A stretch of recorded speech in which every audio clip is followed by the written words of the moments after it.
December 14th, 1942. Leeuwarden Airfield, Netherlands. German salvage crews stood beside a Boeing B-17 Flying Fortress bearing the name Wolfhound painted across its nose. The bomber sat intact in the cold morning light, its American star markings already covered by hastily applied German crosses. Inside the aircraft's nose compartment, protected by an armoured cover and secured with steel pins, rested America's most closely guarded secret. The Norden Bombsight. Oberleutnant Hans-Dieter Vogel, a Luftwaffe technical intelligence officer with a doctorate in mechanical engineering from Berlin Technical University, approached the bomber with a mix of professional curiosity and ideological certainty.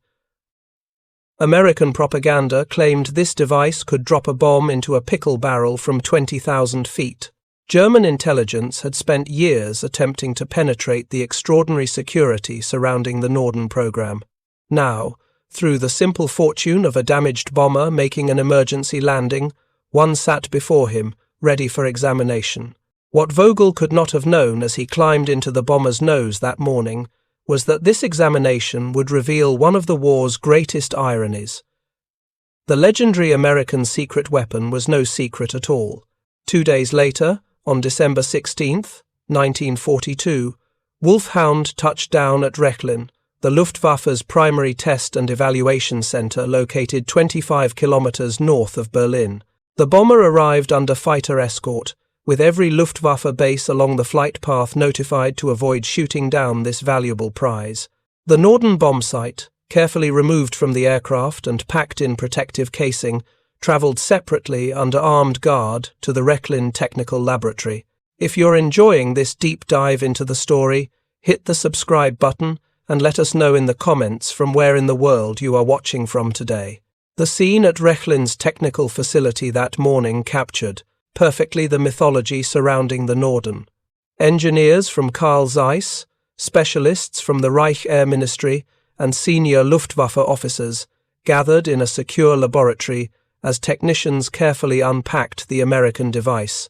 The Norden Mark 15 bombsight consisted of two primary components: a large stabilization platform weighing approximately 15 pounds, and the optical sight head with its intricate analog computer weighing another 35 pounds.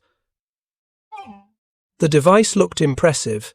Polished aluminum housings contained precision gyroscopes spinning at 7,200 revolutions per minute, complex gear trains, dozens of carefully machined parts, and delicate optical elements all testified to sophisticated American manufacturing capability.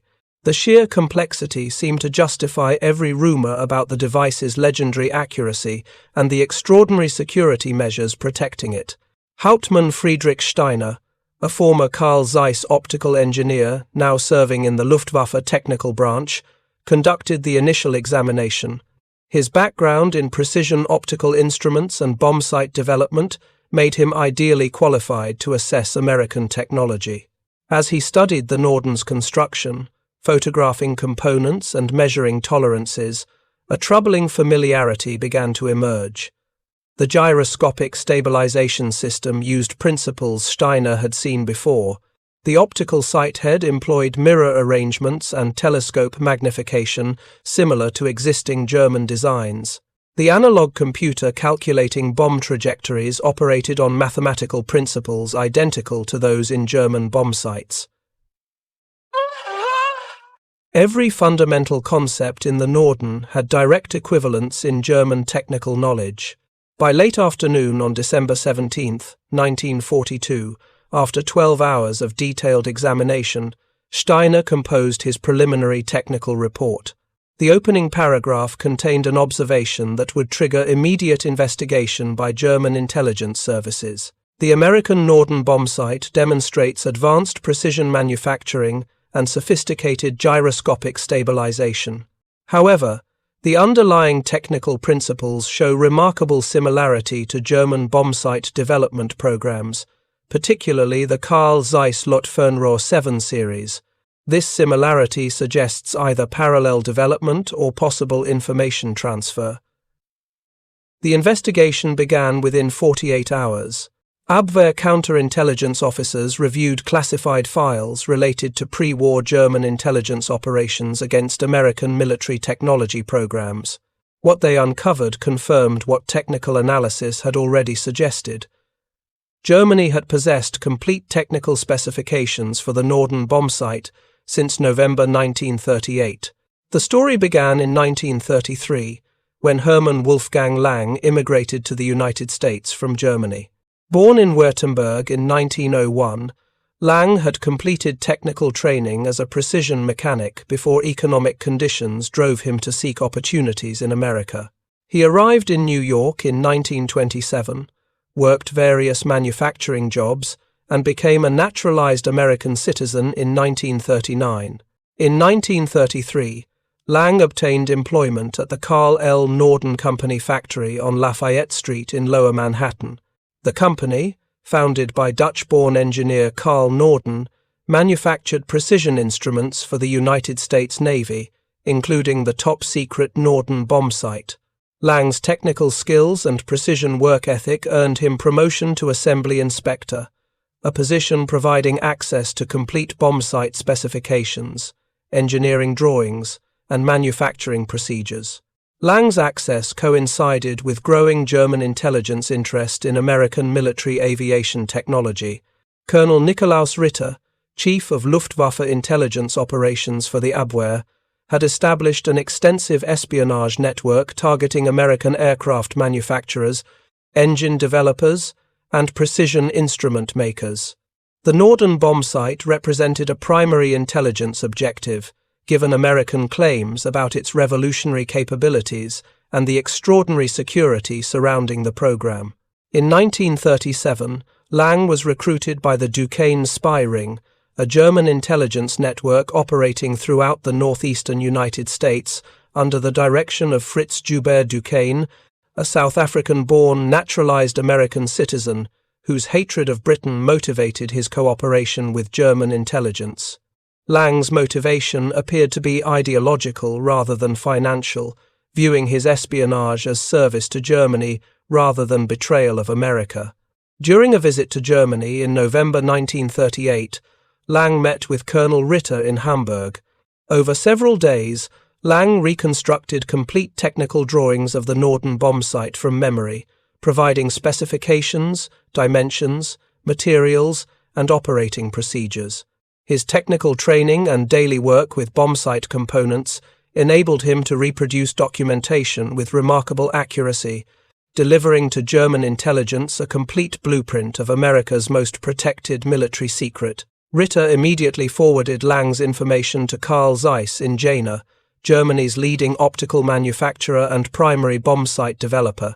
Zeiss engineers studied the Norden specifications with great interest, analyzing American design approaches and comparing them to German bombsight programs already under development. Back at Rechlin in late December 1942, this historical context transformed how German engineers viewed the captured Norden Bombsight.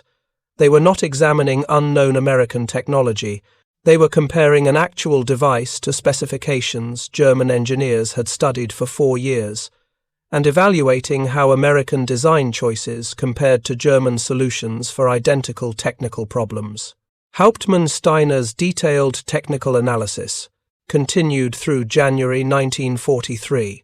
He systematically disassembled the Norden, documenting every component, measuring every dimension, and comparing actual construction to the specifications Lang had provided. The match was exact in all fundamental aspects, confirming that Lang's information had been accurate and complete. The Norden Bombsight operated on principles that German engineers understood thoroughly. The device calculated bomb trajectories by measuring the aircraft's ground speed, comparing it to airspeed to determine wind effects, and computing the precise moment for bomb release to hit a target. Gyroscopic stabilization kept the optical sight pointed steadily at the target despite aircraft motion.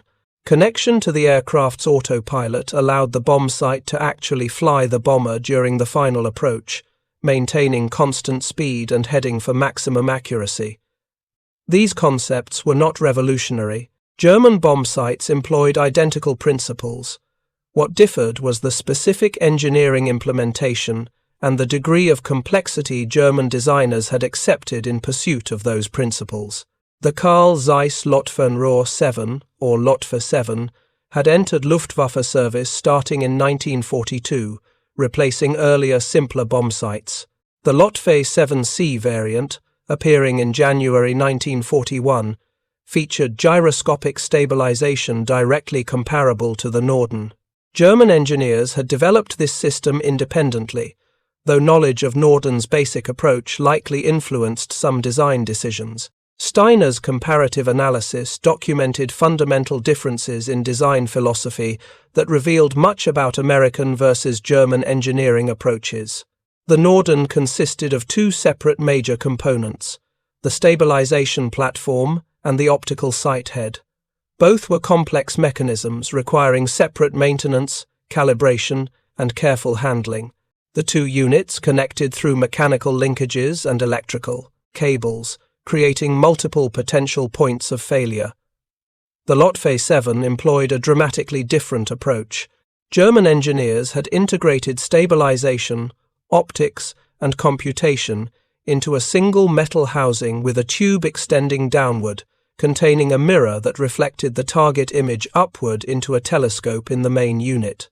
This unified design simplified construction, reduced weight, and eliminated the complex connections between separate components that characterized the Norden.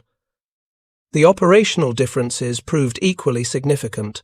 The Norden required extensive pre-flight preparation. Before use, the bombardier had to right the stabilization platform, a time-consuming process of comparing the platform's attitude to spirit levels, visible through a glass window. This calibration procedure took 10 to 15 minutes under ideal conditions, longer in cold weather or rough air. Once properly set up, the bombardier entered initial data for altitude, speed, and direction, then used the optical sight to locate and track the target. The Luftwaffe 7 simplified this process considerably. The bombardier could begin operations much more quickly, with simpler controls consisting primarily of three large knurled knobs for aim adjustment. The entire system could be operated single-handed, a critical advantage in single-seat aircraft like the Arado R-234 jet bomber, where the pilot had to handle all flying and bombing duties without a dedicated bombardier.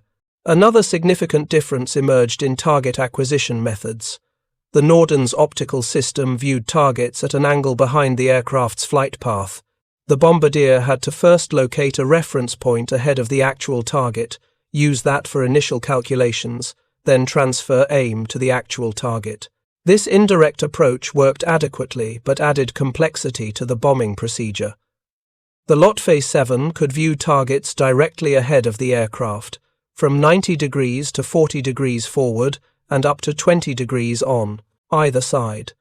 The bombardier aimed directly at the actual target from initial acquisition through bomb release, simplifying the process and reducing opportunities for error. German test pilots flew the captured B-17 extensively through early 1943, evaluating not just the bombsight but the entire American bombing system. They discovered that American designers had created tight integration between the Norden Bombsight and the aircraft's C-1 autopilot, marketed together as the Automatic Flight Control Equipment, or AFCE. This integration allowed the bombsight to actually fly the aircraft during the bombing run, making continuous corrections to maintain precise heading and speed. This represented genuine innovation that impressed German engineers. The Luftwaffe 7 connected to German autopilot systems, but the integration was less sophisticated. American engineers had created a true automated bombing system, where the bombardier simply tracked the target optically, while the bombsight handled all calculations and aircraft control, releasing bombs automatically at the computed moment. However, this sophistication came with significant operational costs that German testing revealed clearly. The Norden's complex setup procedures, multiple components requiring separate maintenance, and delicate precision mechanisms demanded highly trained operators and extensive support infrastructure. American bombardiers received months of specialized training just to operate the device competently. Maintenance required skilled technicians with extensive knowledge of gyroscopic systems, optical instruments, and delicate mechanical computers. The Luftwaffe 7's simpler design reduced training requirements and maintenance complexity substantially. German bombardiers could become proficient with the system more quickly, and field maintenance could be accomplished by technicians with general mechanical knowledge rather than specialists in precision instruments. By February 1943, Rechlin had accumulated sufficient data to produce comparative evaluations that circulated through Luftwaffe technical branches and the Reich Air Ministry. These classified reports documented a sobering conclusion. The legendary American Norden Bombsight represented sophisticated engineering applied to create a complex solution to the bombing problem. German engineers had developed a simpler, more practical solution that achieved comparable results with less complexity and lower operational support requirements. This realization triggered a fundamental question among German engineers and intelligence analysts. If American technological advantage didn't come from superior bombsight design, what explained the devastating effectiveness of American strategic bombing against German targets? The answer emerged gradually through 1943 as intelligence reports, prisoner interrogations, and analysis of American industrial capacity revealed the truth. American success came not from revolutionary technology, but from overwhelming industrial production, combined with sustainable operational doctrine. American factories were producing Norden bombsights at rates German industry couldn't begin to match.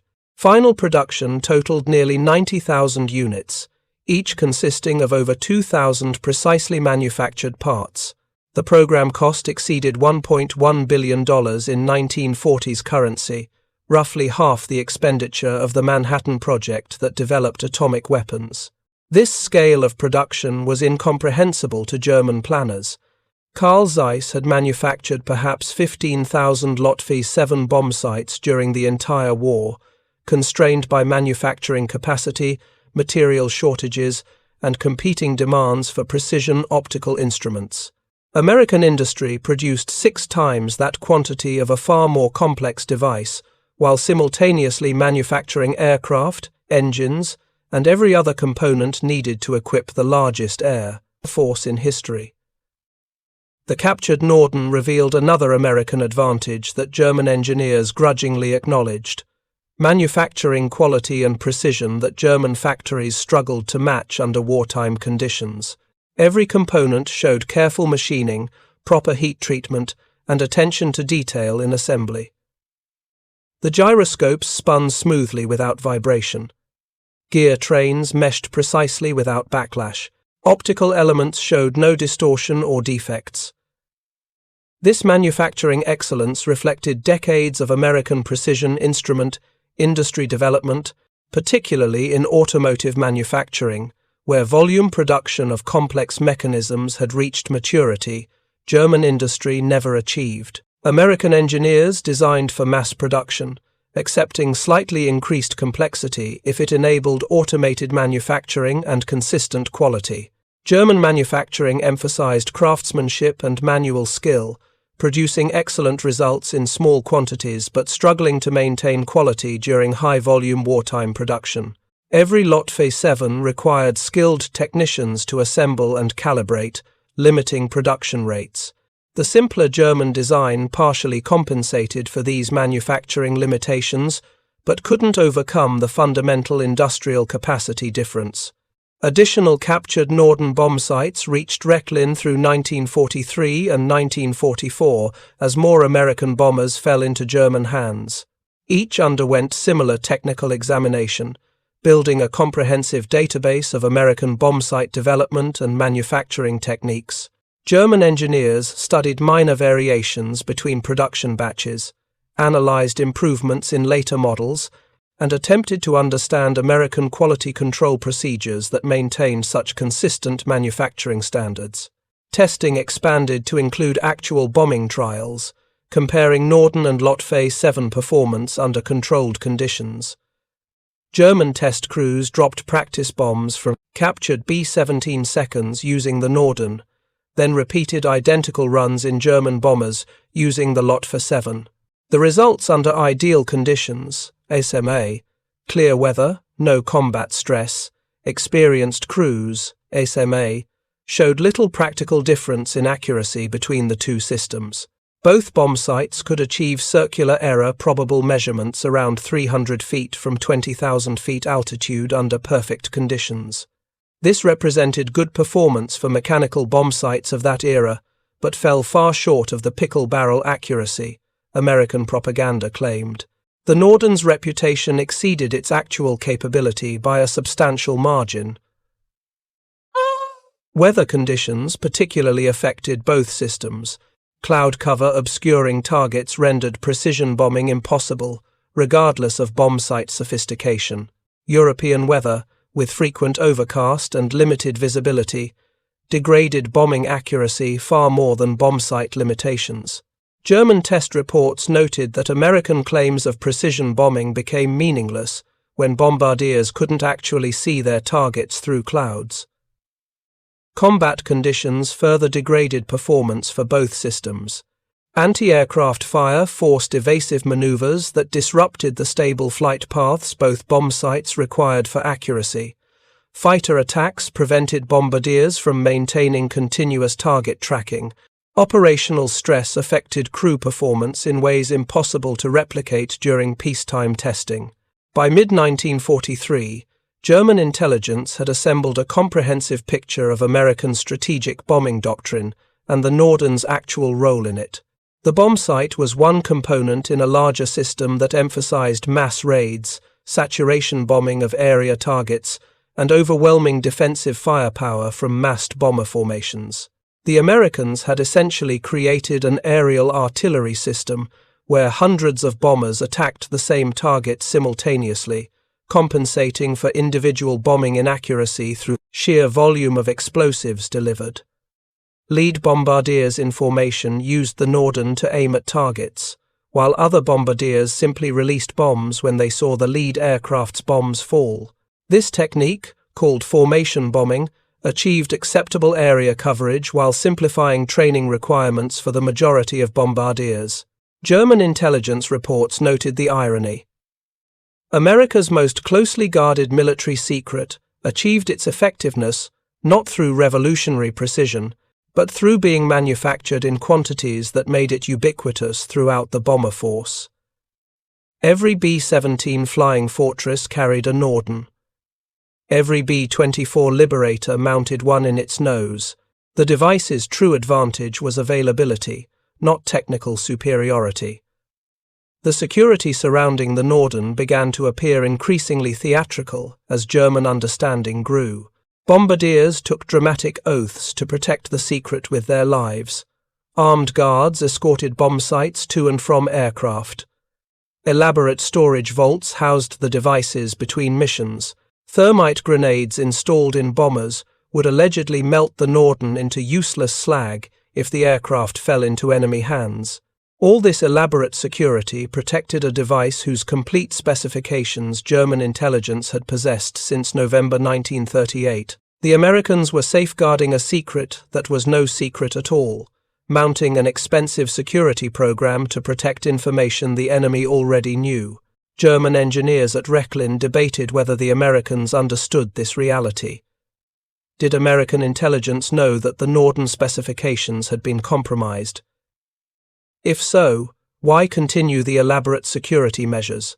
If not, why had German analysis of the stolen specifications never leaked back to alert American counterintelligence? The most likely explanation appeared to be that the Norden's security served purposes beyond actually protecting technical secrets. The elaborate measures reinforced public perception of the device as a revolutionary war-winning weapon, supporting morale and justifying the massive expenditure on strategic bombing programs.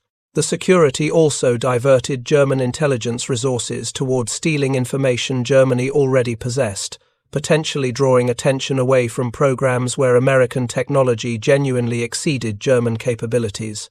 By late 1943, The pattern had become clear to German technical intelligence analysts. The Norden represented American engineering competence applied to create a working solution to the high-altitude precision bombing problem. German engineers had developed a comparable, in some ways superior solution. American industrial capacity transformed their adequate bombsight into a decisive advantage by manufacturing it in overwhelming quantities while simultaneously producing the aircraft, crews, and support infrastructure to employ it effectively. The Luftwaffe faced American bombers whose individual technological capabilities were rarely superior to German equivalents, but whose sheer numbers and sustainable operational tempo overwhelmed German defenses. For every Norden bombsight German engineers examined at Rechlin, American factories produced hundreds more. For every B-17 shot down over Germany, American industry built 10 replacements. This industrial reality, not technological innovation, explained American bombing effectiveness. German engineers understood this intellectually by mid-1943, but understanding didn't provide solutions to counter it. Germany lacked the industrial capacity, raw materials, and secure production facilities to match American output. Strategic bombing progressively destroyed German manufacturing capability, creating a downward spiral where decreasing production enabled more effective enemy attacks, further reducing German industrial capacity. The captured Norden bombsights at Rechlin became symbols of this imbalance. German engineers could match or exceed American technical innovation. They could not match American industrial execution. The operational history of both bombsights through 1943 and 1944 confirmed what German testing had suggested. Neither device achieved the legendary accuracy their designers had promised. Both performed adequately under ideal conditions and poorly under the combat conditions that dominated actual operations. Statistical analysis, compiled by Luftwaffe intelligence, told a sobering story. During 1943, the 8th Air Force achieved an average circular error probable of approximately 1,200 feet from 20,000 feet altitude. Only 31.8% of bombs dropped fell within 1,000 feet of their aim points. This performance matched German bombing accuracy using the Luftwaffe 7 under similar conditions. The factors degrading accuracy had little to do with bombsight design. Cloud cover obscured targets on approximately 60% of missions over Germany. Anti-aircraft fire forced constant course corrections during bombing runs. Fighter attacks prevented bombardiers from maintaining continuous target tracking. Crew fatigue affected performance significantly. Bombardiers flew long, cold missions at high altitude while wearing bulky flight suits, operating complex instruments with gloved hands in cramped, vibrating aircraft compartments.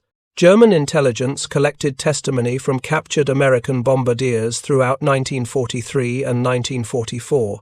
These interrogations revealed that most American crews understood the Norden's actual capabilities bore little resemblance to propaganda claims. One interrogation report from April 1944 contained particularly revealing testimony from a B-17 bombardier shot down during a raid on Schweinfurt. They told us in bombardier school that we could hit a pickle barrel. In combat, I was happy if my bombs fell within a quarter mile of the target. Most of the time, I couldn't even see the target through clouds or smoke. By late 1944, the Norden's security classification had been effectively meaningless for years. Hundreds of bombsights had fallen into German hands. The FBI's arrest of the Duquesne spy ring in June 1941 had been widely publicized, revealing that German intelligence had penetrated the Norden program before American entry into the war. The propaganda dimension of the Norden increasingly interested German intelligence analysts.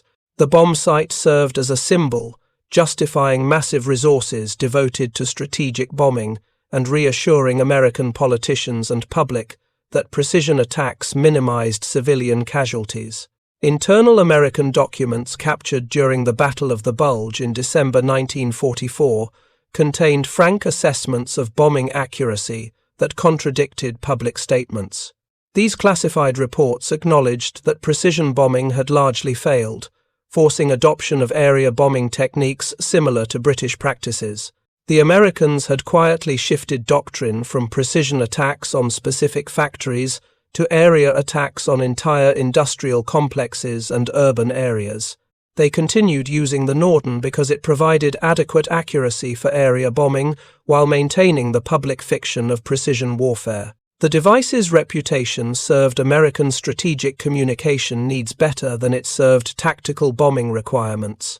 German test pilots continued flying captured B-17 seconds through late 1944, using Norden bombsights for both evaluation and actual combat operations with Kampfgeschwader 200. These missions provided final confirmation of German technical assessments.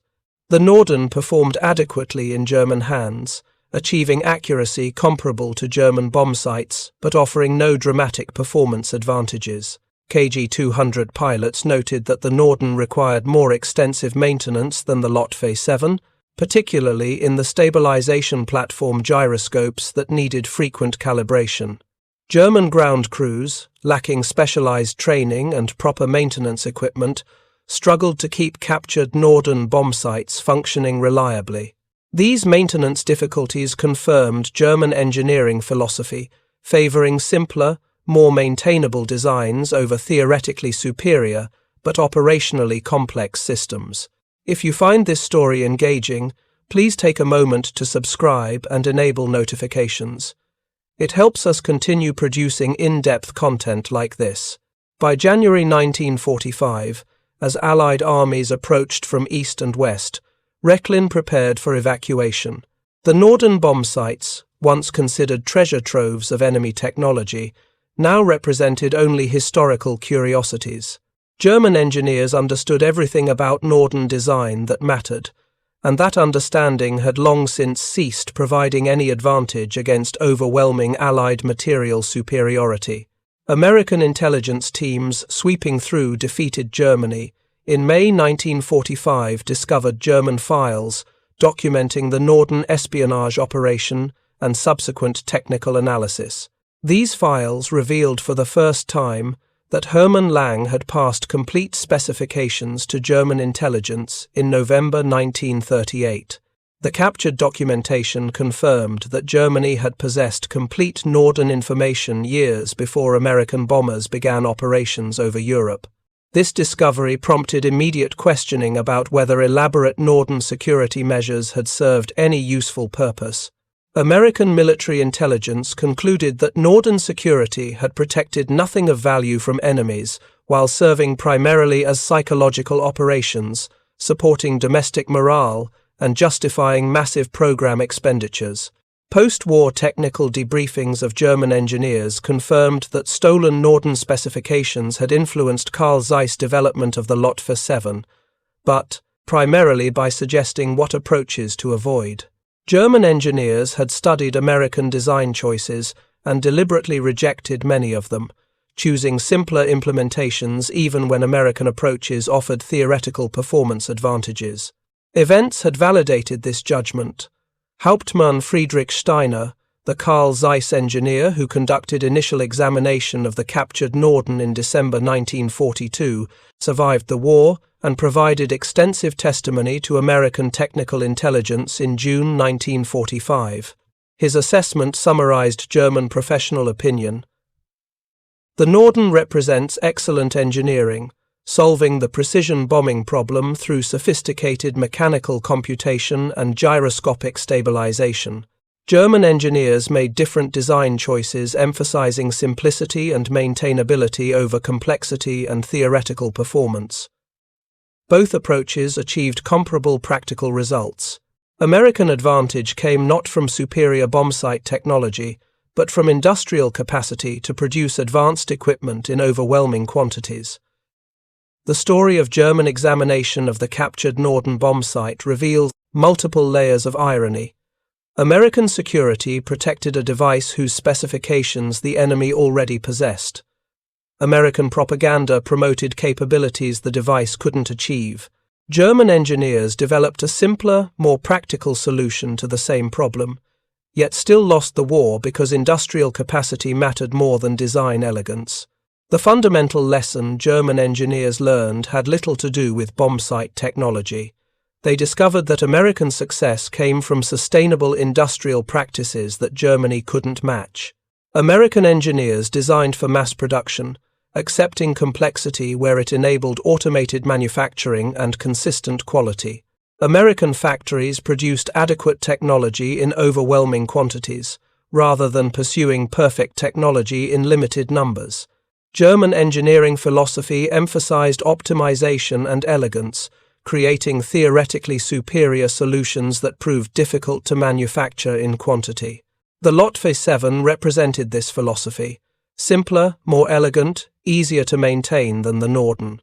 Yet Germany lost because simpler bombsights couldn't compensate for having fewer bombers, fewer crews, fewer bombs, and progressively fewer functional factories, as Allied strategic bombing destroyed German industrial capacity. The Norden had never been a revolutionary secret weapon. It was an adequate solution, manufactured in quantities that made it ubiquitous throughout American bomber forces. Its legendary reputation served propaganda purposes more effectively than its actual performance served bombing accuracy. The elaborate security surrounding it protected information the enemy already possessed, while diverting attention from programs where American advantages were genuine. The mathematics were simple and brutal. One excellent bombsight in one bomber destroyed in combat achieved nothing. 10,000 adequate bombsights in 10,000 bombers overwhelmed any defense. American success came from understanding this arithmetic and organizing industrial capacity to implement it. The Norden represented American industrial philosophy applied to military technology. Design it well enough, manufacture it consistently, produce it in overwhelming quantity. This approach lacked the intellectual elegance German engineers valued, but it won wars. German engineers learned this lesson well. By then it was far too late to matter. Post-war analysis revealed final irony. The Norden cost approximately $1.1 billion to develop and produce, roughly equivalent to $17 billion in current currency. This massive expenditure created a device that achieved combat accuracy barely exceeding what simpler, cheaper bombsights provided. Yet the program succeeded brilliantly at its actual purpose, providing American leadership with justification for strategic bombing doctrine, reassuring Congress and public that precision attacks minimized civilian casualties, and maintaining support for massive resource allocation to bomber production. In this sense, the elaborate security protecting the Norden served genuine purpose despite protecting no real secrets. The security reinforced public perception of the device as revolutionary, supporting the mythology that justified strategic bombing programs. German possession of complete specifications mattered less than American public belief in the bombsight's decisive capabilities. German engineers examining captured Norden bombsights understood the technical reality but missed the larger strategic picture. They correctly assessed that the Norden provided no significant technical advantage. They failed to recognize that the device's primary value was never technical but rather psychological and political, serving purposes far removed from actual bombing accuracy. The Norden stood as testament to American understanding of how industrial democracies fight wars. Design it well enough, manufacture it consistently, produce it overwhelmingly, promote it effectively, deploy it ruthlessly. This formula won World War II more decisively than any individual weapon's technical capabilities.